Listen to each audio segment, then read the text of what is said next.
فقد جاء في صحيح البخاري عن عبد الله بن عمرو رضي الله عنه قال قال رسول الله صلى الله عليه وسلم المسلم من سلم المسلمون من لسانه ويده والمهاجر من هجر ما نهى الله عنه۔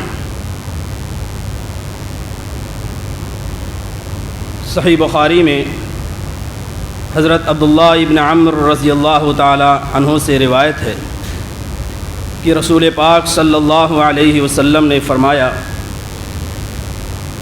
کہ صحیح اور سچا مسلمان وہ ہے جس کی زبان اور اس کے ہاتھ سے دوسرے مسلمان محفوظ رہیں، اور مہاجر ہجرت کرنے والا وہ ہے جو اللہ تعالیٰ کی منہیات کو، منع کی ہوئی چیزوں کو چھوڑ دے۔ حضرات، یہ محرم کا مہینہ اسلامی کیلنڈر کے آغاز کا مہینہ ہے، اور اسلامی کیلنڈر جو ہجری کیلنڈر کہا جاتا ہے اس کو سیدنا عمر فاروق رضی اللہ تعالیٰ عنہ نے قانونی حیثیت دی۔ سن 17 ہجری میں کچھ ایسے معاملات پیش آئے کہ انہوں نے صحابہ کرام کو جمع کیا اور مشورے سے ہجرت کو ایک عنوان بنایا ہجری سال کا، اور پھر اس ہجری سال کا پہلا مہینہ محرم الحرام کو قرار دیا۔ تو اس طرح سے جب بھی محرم کا مہینہ آتا ہے تو ہجری سال کا آغاز ہوتا ہے، اور اسی تناظر میں ہجرت نبوی کا بھی تذکرہ کیا جاتا ہے۔ ہجرت نبوی سیرت کا ایک اہم واقعہ ہے، اور ایسا واقعہ ہے جس کے ذریعے سے دو پہلوؤں کے درمیان امتیاز اور فرق کیا جاتا ہے۔ ایک پہلو وہ ہے جو مکی دور کا ہے، اور دوسرا پہلو وہ ہے جو مدنی دور کا ہے۔ ان دونوں کے درمیان حد فاصل یہ ہجرت رسول صلی اللہ علیہ وسلم ہے۔ بنیادی ہجرت تو وہی ہے جو مکے سے مدینے کی طرف ہوئی، اور اس کی تاریخ بھی سیرت نگاروں نے طے کر دی ہے اپنی تحقیق کے لحاظ سے اور اپنے استقراء کے لحاظ سے، کہ آپ صلی اللہ علیہ وسلم نے 27 صفر کو ہجرت کا آغاز کیا اور 12 ربیع الاول کو ہجرت کا اختتام ہوا۔ اس طرح سے پورے 15 دن میں مکے سے مدینے کی ہجرت کا یہ سفر مکمل ہوا۔ لیکن اس ہجرت سے پہلے اور بھی چھوٹی چھوٹی ہجرتیں ہیں۔ اللہ کے رسول صلی اللہ علیہ وسلم نے جب مکہ مکرمہ میں دعوت کا آغاز کیا تو وہ لوگ جو مکے کے سردار تھے اور اپنے آپ کو بڑا سمجھتے تھے، اس دعوت کی مخالفت کی، اور کسی طرح سے بھی مسلمانوں کو آرام اور چین سے رہنے نہیں دیا۔ نتیجتاً اللہ کے رسول صلی اللہ علیہ وسلم نے دو مقصد کی خاطر، ایک تو یہ ہے کہ مکے سے باہر بھی دعوت کا کام پہنچے، اور دوسرے یہ ہے کہ کچھ امن و سکون حاصل ہو، آپ صلی اللہ علیہ وسلم نے ہجرت حبشہ کا حکم دیا۔ چنانچہ حبشے کی طرف ہجرت کرنے والے افراد میں 14 افراد تھے، جس میں 10 مرد تھے اور 4 خواتین تھیں۔ ان میں حضرت عثمان بن عفان رضی اللہ تعالیٰ عنہ تھے، اور حضرت رقیہ بھی تھی۔ پھر اس کے بعد یہ سلسلہ جاری رہا حبشہ کی طرف ہجرت کرنے کا، اور حبشہ کی طرف ہجرت کرنے والے افراد میں تقریباً 83 افراد تھے جو وہاں ہجرت کر کے گئے۔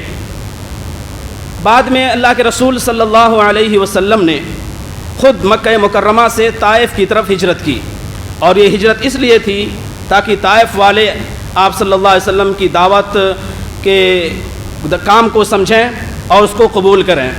لیکن ان لوگوں نے آپ صلی اللہ علیہ وسلم کے ساتھ مکے والوں سے زیادہ برا سلوک کیا اور آپ کی دعوت کو قبول نہیں کیا۔ مکے اور طائف کے درمیان جو فاصلہ ہے وہ کلومیٹر کے لحاظ سے 75 کلومیٹر بتایا جاتا ہے۔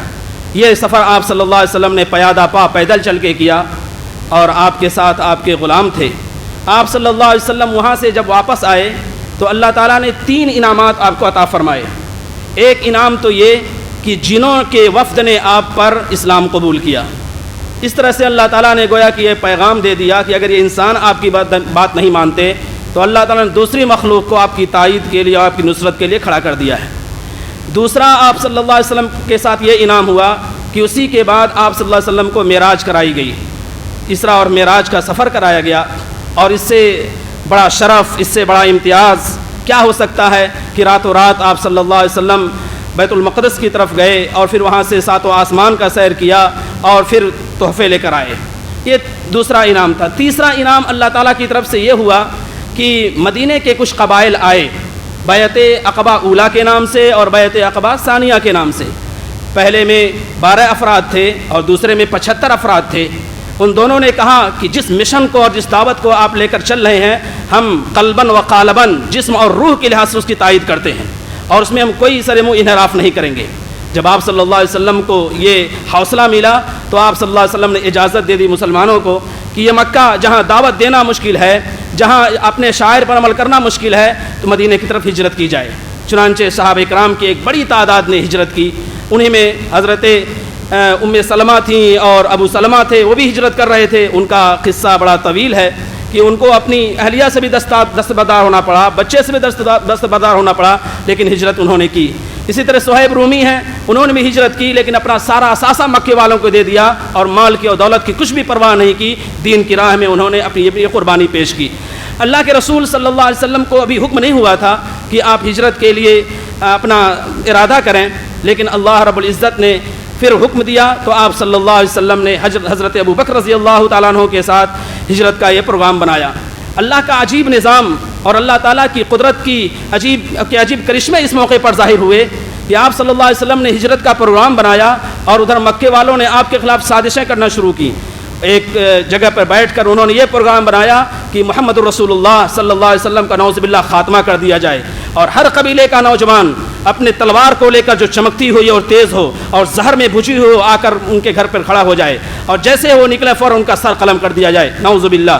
لیکن اللہ رب العزت نے فیصلہ کیا تھا اس دین کو باقی رکھنے کا۔ وہ آئے اور کھڑے ہوئے، رسول پاک صلی اللہ علیہ وسلم نکلے اور سورہ یاسین کی ابتدائی آیتیں پڑھتے ہوئے بہت آسانی کے ساتھ اور ان کے سروں پر خاک ڈالتے ہوئے چلی گئے، اور وہ ان کا کچھ بال بیکا نہیں کر سکے۔ یہ اللہ کی تائید ہوتی ہے تو دشمنوں کی آنکھ کو بند کر دیا کرتے ہیں اور ان پر پردے ڈال دیا کرتے ہیں، اور جسے اللہ رکھے اسے کون چکھے، اس کا خاص مصداق ہوتا ہے۔ اللہ خیر حافظا و ارحم الراحمین۔ آپ صلی اللہ علیہ وسلم نکلے اور آپ صلی اللہ علیہ وسلم نے غار ثور میں جا کر قیام کیا۔ 3 دن آپ کا قیام رہا۔ وہاں عامر ابن فہیرہ تھے جو بکریاں لے کر آتے تھے، ان کے ذریعے دودھ حاصل ہوتا تھا، اس پر گزارا ہوتا تھا۔ عبداللہ ابن ابی بکر تھے جو اور بھی سراغ رسانی کا کام کرتے تھے تاکہ باہر کی اطلاعات ملتی رہیں۔ غار میں داخل ہونے سے پہلے حضرت ابوبکر صدیق رضی اللہ تعالیٰ عنہ نے یہ کام کیا کہ پہلے جا کر غار کو صاف کیا۔ آپ صلی اللہ علیہ وسلم محترم تھے اور معظم تھے اور ہر لحاظ سے نبی تھے اور رسول تھے، تو ان کی خدمت کو انہوں نے اپنے لیے ایک سرمایہ افتخار سمجھا، سعادت کا ذریعہ سمجھا۔ پہلے گئے غار کو صاف کیا، پھر کہا کہ آپ صلی اللہ علیہ وسلم تشریف لائیں، اور اس کے بعد وہاں رہے۔ اسی درمیان وہ قافلہ بھی آ گیا جو آپ کا پیچھا کر رہا تھا، لیکن اللہ رب العزت نے غیبی انتظام وہاں بھی فرمایا کہ مکڑی کو حکم دیا کہ اس نے اپنی جال بن دی، اور اس طرح سے کبوتر نے انڈے دے دیے، تو ان کی عقلوں نے کچھ کام نہیں کیا، اور اللہ کے رسول صلی اللہ علیہ وسلم نے خود حضرت ابو بکر رضی اللہ تعالیٰ عنہ سے فرمایا لا تحزن ان اللہ معنا، غم نہ کرو ہمارے ساتھ ہے۔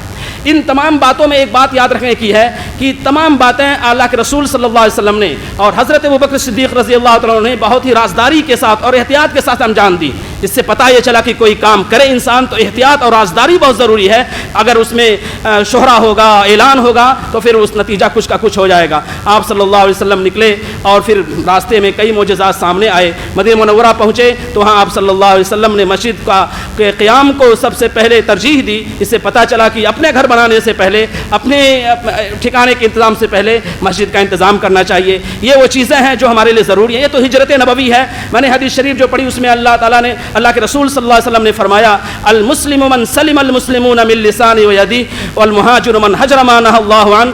صحیح مسلمان وہ ہے جس کی زبان اور اس کے ہاتھ سے دوسرے مسلمان محفوظ رہیں، اور مہاجر، سچا مہاجر وہ ہے کہ جو اللہ تعالیٰ کے منع کی ہوئی چیزوں سے چھوڑ دے۔ اللہ کے رسول صلی اللہ علیہ وسلم ایک مرتبہ غزوے سے تشریف لائے تو فرمایا کہ رجعنا من الجہاد الاصغر الى الجہاد الاکبر، ہم چھوٹے جہاد سے واپس ہوئے ہیں بڑے جہاد کی طرف۔ یعنی سب سے بڑا جہاد ہے نفس سے جہاد کرنے کا، نفس کو کنٹرول کرنے کا۔ انسان جب نفس کو کنٹرول کر لے گا سب سے بڑا مہاجر ہوگا اور سب سے بڑا مجاہد بھی ہوگا۔ اللہ تعالیٰ ہمیں توفیقات سے نوازیں۔ وآخر دعوانا الحمدللہ رب العالمین۔